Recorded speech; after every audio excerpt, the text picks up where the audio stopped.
Hello everyone, welcome to the Watch Poplars. Today, I'm gonna be talking about like all the grasses because this area in what is this? Mesa Verde in southwest Colorado, it is being overtaken by a bunch of invasive grass, and if I had the control to do so, I would definitely come here and just tear it all up. But I don't. I'm just a camper. And therefore, I don't have the freedom. I don't know. I mean, because, I think this is in the national park, you know. I guess that's how campsites are. But I brought with me a bunch of notes. And for all the grasses, it took a very long time for me to figure this out. And yeah, so now I know a lot of grasses, and some of these I find at home. Now, a lot of grasses look grasses can look very similar. And honestly, even some botanists don't really pay attention to them. I mean, I get it. They're all, they don't, I mean, some of them do serve very big benefits where they are native to, but others don't. And so are less significant. But, they all, to everyone else, and most people, they just think they look the same. But when you look closer, like, I don't know, this is Stipa capulata. It's like a feather grass. I guess that's what they call it. But yeah, this is not invasive. Cause, doesn't behave like an invasive. Such as, I don't know, whereas, this right here is invasive. It's growing in monocultures. And nothing under that. There's nothing under that you're growing else. The brome, what people call Kentucky bluegrass, all of that is not native because they all act like this. They don't. Because here, any native grass is going to form a bunch. There is a native bunch grass, and it's actually the base genus of the grass family, Poaceae. It's Poa fendleriana, and that is native, and there is some of it here, but not. I mean, there is some, but because of all the invasive grass, it's not. And whatever that can pop up through the grass is taking over and trying to take back the land. But let's start with that grass here. Wait, no, I don't even know. This is Poa fendleriana. So maybe the base genus of Poaceae forms bunches. So here, there, and here, you can see last year's flower stalks and seeds are right here. There's a lot of this out far from the road, away from the introduced native plants, invasive plants. But it's interesting. So these, they still have some green on them. They just barely some green, and it makes me wonder if this is actually this year's growth. because I thought this was last year's growth, and that it was yet to put up the stalks this year, later in the summer. But, you know, there's no other reason why I would see the last year's stalks. You know, 2 years, from 2 years ago, cause, you know, by then, you know, the snow here, it snows here. We're at like 7,000 feet. You know, they would be on the ground, decomposed already. But all this gray stuff you see here is from last year.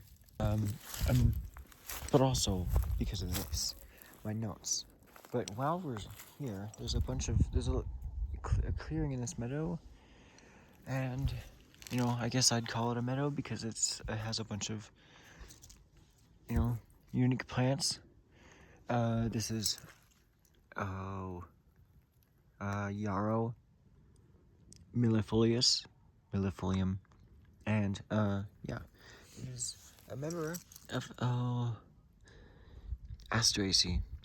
And so when you get close, you can see that the ring florets, the disc florets, are what make up the most of the surface area of the flower inflorescence.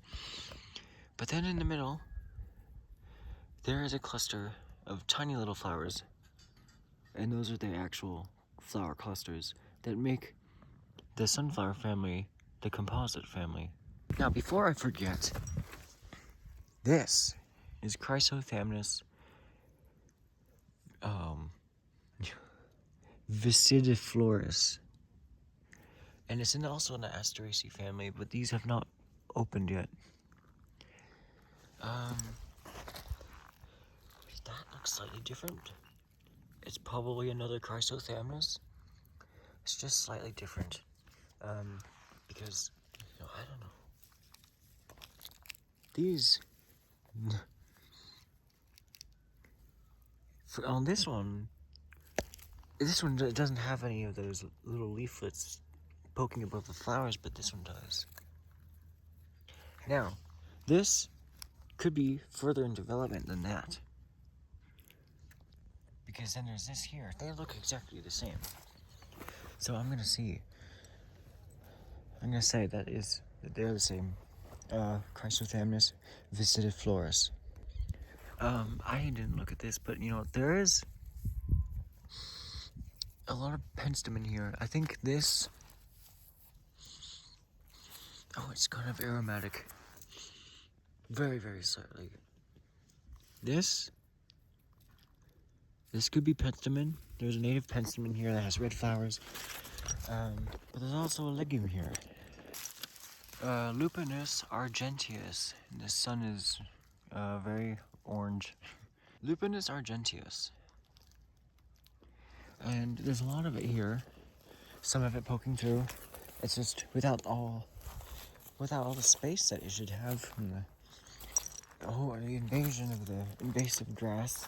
It doesn't have the space it needs to thrive. Now, there's a sedge here. I don't know what kind of sedge this is. There's also no ticks here. There are no ticks, and that's really nice. I love it. Because I don't have to worry about all the ticks. Because at home, we've got a ton of ticks. So I don't know what happens here that prevents ticks from being here, but you know, I've not seen a single tick for the past 2 weeks. And for the past 2 weeks, I have been here in Colorado. But this is Carex arenaria. Here. Carex arenaria. It is a sedge. It's in the Poales order, but it's not in the Poaceae family. Yeah, and yeah, the sedge family is Cyperaceae, and yeah, it's not a grass. It's often mistaken for a grass because it does look like a grass. It's just slightly different. And then there's just these tiny little white flowers. This Eremogon congesta and it's in the Caryophyllaceae family, which is the same family that's in the order of cactus, spinach, and beets, Caryophyllales. And then around this area, there is a native erigeron, which is a white and little pink daisy. They've closed up for the night because it's evening, and I mistook them for Symphyotrichum because it's a purple daisy. However, there is another purple daisy that grows here, and it's in the Asteraceae genus. Aster. There is a genus that of the basal genus of the family Asteraceae grows here, and it's native Aster alpinus, but I haven't seen that. But another invasive grass here, his Dactylus glomerata, and you know, I've seen this before. The branch structure is kind of varies a little bit, but you know, it's not native. This probably escaped the agriculture areas, as well as some of these, especially the Elymus, whatever. There is a kind of, I drew it here. There's a grass that looks like this, and I couldn't decide. They all look so similar. There's Tenathium, Hordeum, and Elymus. It looks like there's an invasive thistle here. Asteraceae. In the Carduus genus. Carduus, I don't know if it's Latin is a dead language once again. But you know, it has two U's, so either pronounce it Carduus or Carduus. There's more of the Yarrow millefolium. There's also a Mahonia, Oregon grape, but it's not a grape, so I hate using that word.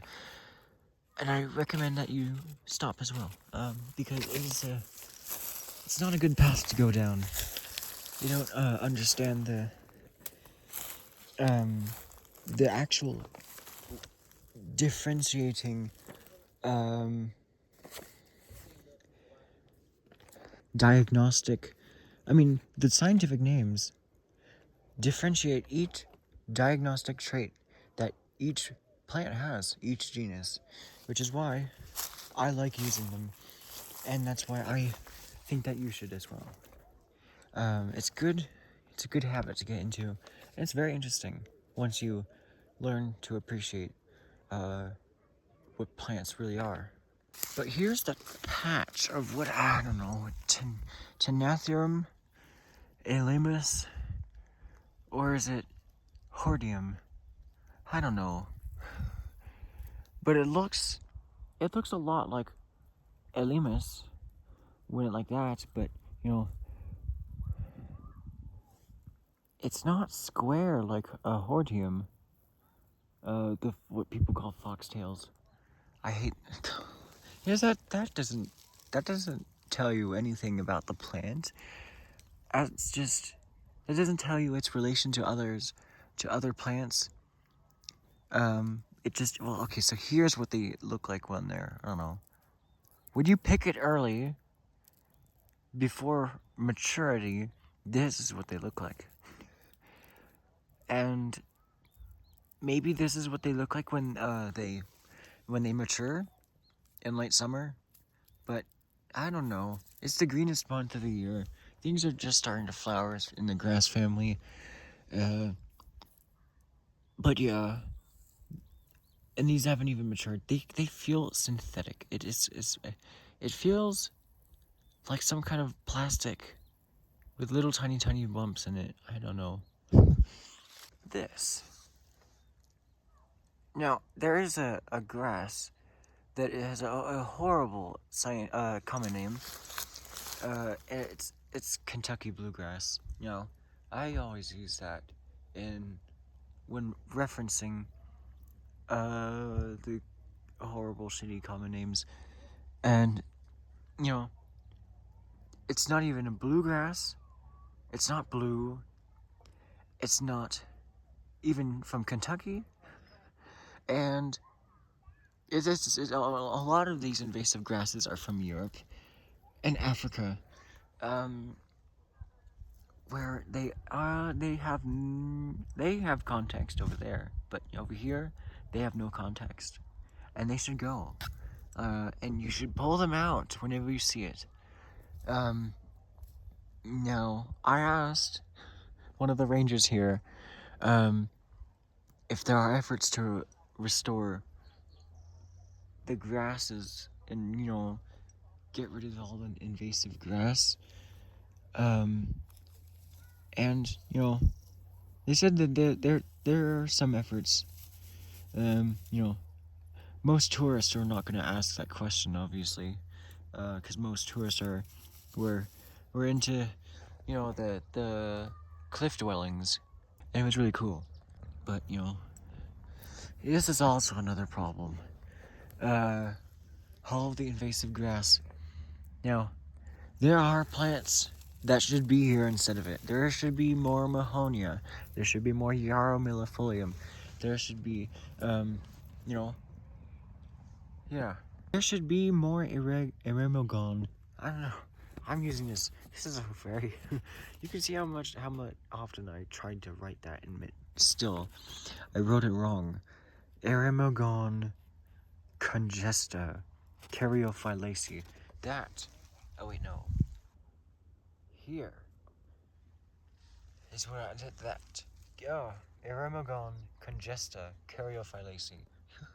What else is there? Well, there's a lot of Quercus gambellii. Gamble oak. That common name is perfectly fine. Because, it's the common name and the scientific name were named after a botanist. Probably an old white man who's dead now.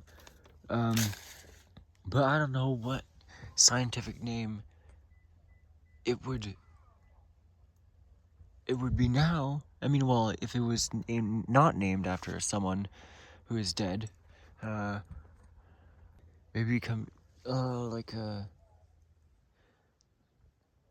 Quercus. I don't know.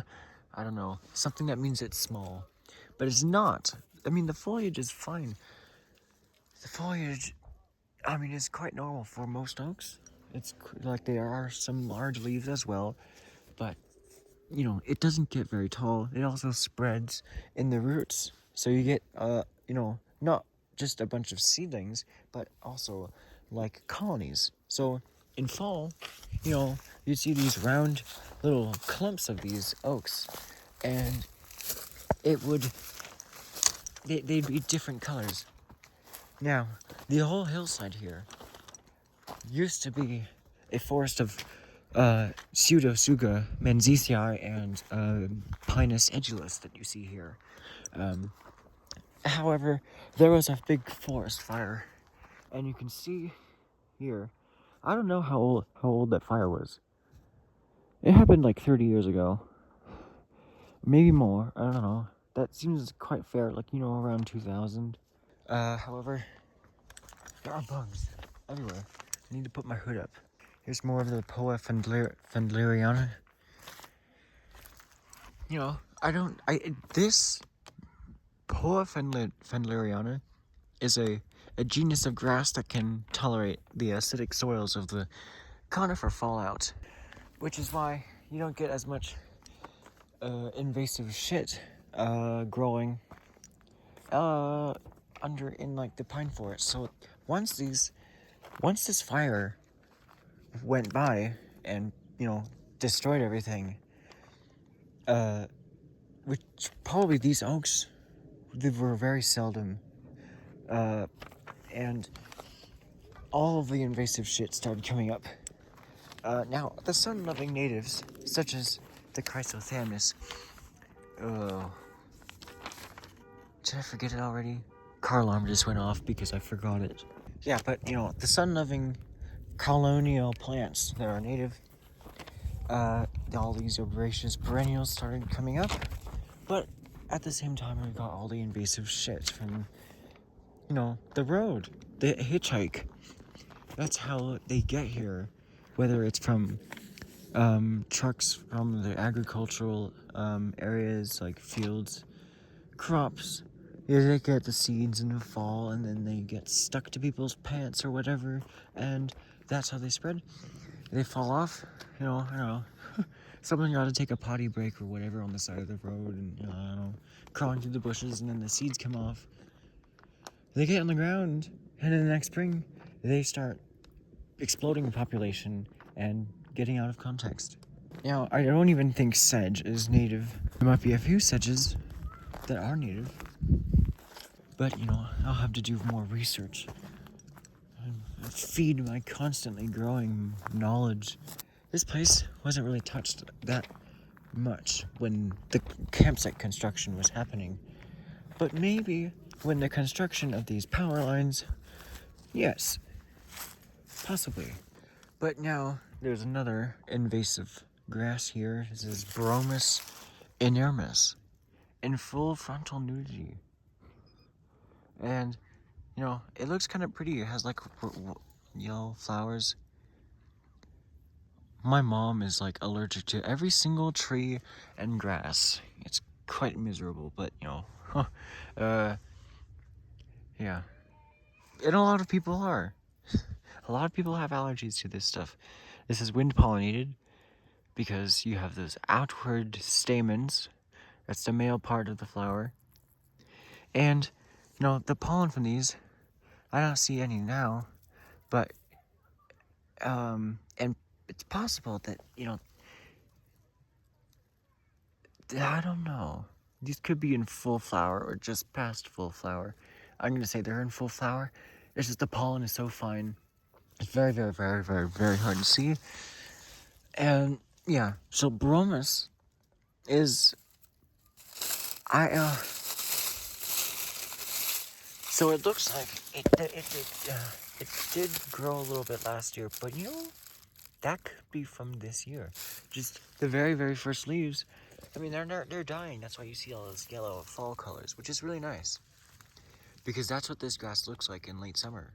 And in early fall, it just turns yellow like that. And that looks really nice. But it's not native. So overall, it doesn't look nice. It's not a good, a bird just flew just a foot away from my head.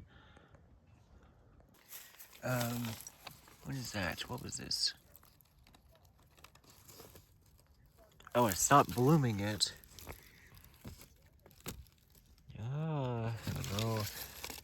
But it has the leaves of Eriogonum. Also, this native plant, this native grass here, that is nice. I don't know if that's because of the soil. Oh wait, no, that's not the grass, it's this. Yeah, that is, okay, yeah. So, it's not a grass, it's a little caryophylla, and yeah, it's really nice. But, there's a bunch of rosette plants here. I don't know what that is. It could be asteraceous. This could be asteraceous. Maybe it could be polygonaceous in the Polygonaceae family. Oh, well, I just found out. You know, just right next to this little rosette here, it's a rosette a little bit bigger, but it has the same exact leaves. This and that. These could be the same thing. You know, you can see the, what is it called? There's a name for this kind of seed. I don't know. There is a name for a seed with the fluff on it. The dandelion, classic dandelion seeds. Where you got the little seed, and then on the behind it is this little fluffy asterisk of hair. And that's how you get a seed dispersal. So I'm gonna help this guy whenever I see it. Because this is native. It's a native aster. There's it in full frontal, full bloom. And I don't know if I tapped the screen or not, but you know, I probably did. I just have to tap. Here you can see those. I don't know what tribe of Asteraceae this is in, but yeah, there are no disc florets. There's just the middle part, the compound part with the, I think it's called the dome, the disc florets. The ray florets is what I was thinking of. The ones that go outward, like that. Well, under the power line easement we go. I don't think I've ever done this before. And, to most people who have no idea what I'm doing are gonna think I'm a lunatic.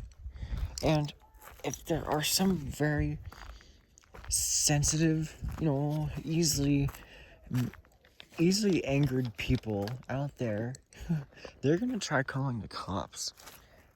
They're too careful.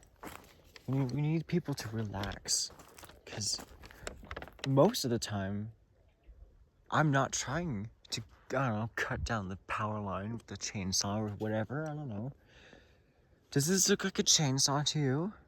There's also a native aster here. It's very, very showy. But here is a little one. This is a silphium. Now, I don't know what kind of silphium it is, but these leaves can get, 5 times bigger than this. They can get up to here. Very large. They get very large leaves. Generally, the genus of silphium can also grow in the plains, where there are genuses that get huge. Like, the leaves are 1 meter long, and then they put a stalk that goes really high up. Almost like not as high as agave, but close. Like low growing aloe inflorescences. That's how high they get, which is nice. But I also want to show you what's on the other side of the road, what's elsewhere in the campsite before the light completely fades away. Now, it's funny, because most of the Wi-Fi that we get at our campsite is from the bathroom. I don't know why. It's not a fancy bathroom at all, but there's a Wi-Fi signal coming from the direction of the bathroom. Now, there are ant nests surrounding this area, so I should go. Now, I don't know how, but there are no ticks at all. No, I have not seen a single tick at all. But I gotta stay away from these. I don't know what kind of ants are here, but it's an active nest, because there's no grass growing in them. I always check my legs just in case, because you never want to just ignore it and then get Lyme disease and have to stay in bed and sleep the rest of your life, especially if you're someone like me. Now here's the area where, the best plant that can grow here, it's not the invasive shit. It's the little artemisia bushes and the daisies, the erigeron, because that's what grows at the height that they mow this to. I don't know exactly why they don't mow it all the way to the ground, but it's nice, I don't know why people have to mow, but here it's nice. Maybe because we're in a national park that is very considerate of the natural environment, they could mow this to the height of the native daisies and the low growing artemisia, and that's really nice. Here's more of the bromus monoculture. There's a nice sunset as well. At night, we're far enough from the city that, the Milky Way is just in clear view. There's nothing obscuring it. There's no light pollution. But there's this very blue grass, and I think that is I can't tell if there's 2 bluish grasses or 1. I'm gonna think, I don't know. This is very, very blue. See, this is the color of most grasses. But this is blue. And I don't know. Oh yeah, there's an epicuticular wax on it. That's why it looks like that. Look at this. Could be Lamus, but it also could be something that I crossed out. Thinopyrum ponticum. You know, I saw an inflorescence of one of these earlier in my trip. It looked more like Thinopyrum ponticum, but you know, then I did more research, and it now looks more like Lamus, which is generally a blue grass, and that's what it looks like. I just call it bluegrass. I don't want to know what the common name is, but here are the seeds. I stuffed a bunch of this in my hat because I'm growing it out of curiosity and caution because it is invasive. Not in a pot, you know, but I am very curious. I'm not gonna let it spread, and if it does start spreading, then I can always eradicate it by just pulling it out. But you know, oh, we got the flash on. So here's all that Lamus. I do think this is Lamus. But you know, I gotta head to the amphitheater because there is a presentation by a ranger. I want to know what they want to talk about. So that yeah. And that is all for today. This is the Watch Poplars. Thanks for joining me here, and I will see you in the future. P.S. I'm probably not gonna post until I get home. Because there's not enough cellular connection or no Wi-Fi here. It keeps going on and off, even though the Wi-Fi is coming from like, you know, this general direction. But I don't know. I'll see you at home. I'll give more updates.